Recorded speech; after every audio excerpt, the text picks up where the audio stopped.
মাগরিবের নামাজের পর ছোট্ট এই দোয়াটি কোনো বান্দা যখন একবার পাঠ করবে, আল্লাহ তাআলা তাকে 70টি বিপদ থেকে হেফাজত করবেন, যার মধ্যে সর্বনিম্ন বিপদটি হচ্ছে দারিদ্রতা। দারিদ্রতার চাইতে 70টি বিপদ আছে যেগুলো এর থেকেও অনেক বড়। এই দোয়াটির কথা নবীজি সাল্লাল্লাহু আলাইহি ওয়াসাল্লাম বলেছেন।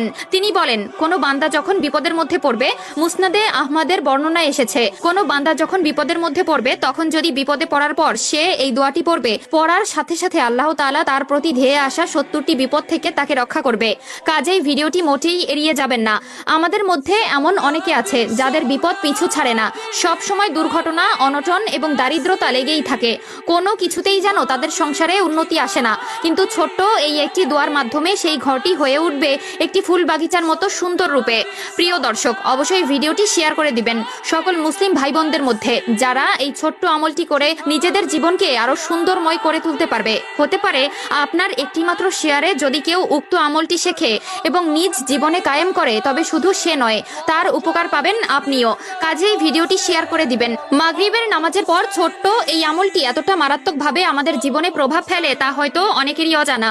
এমন অনেকে আছে যাদের এই দোয়াটি সম্পূর্ণ মুখস্থ আছে, তবে তারা এই দোয়াটির ফজিলত সম্পর্কে না জানায় এর প্রকৃত আমল করতে পারে না। প্রতিনিয়ত আমরা আল্লাহ তাআলার কাছে নিজের বিপদ মুক্তি ও শান্তির জন্য কতই না দোয়া করে থাকি, তবে সকল দোয়া কিন্তু কবুল হয় না।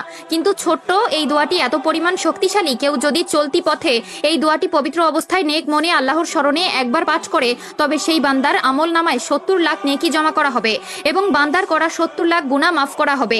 দোয়াটি হচ্ছে লা ইলাহা ইল্লাল্লাহু ওয়াহদাহু লা শারীকা লাহু লাহুল মুলকু ওয়া লাহুল হামদ ওয়া হুয়া আলা কুল্লি শাইইন কদির। যদি কোনো বান্দা ছোট্ট এই দোয়াটি প্রতিদিন নিয়ম করে 3 বার কিংবা তার থেকে বেশি পাঠ করতে পারে, তবে আল্লাহ তাআলা তার দিকে আগত 70টি বিপদ নিঃশেষ করে দিবেন।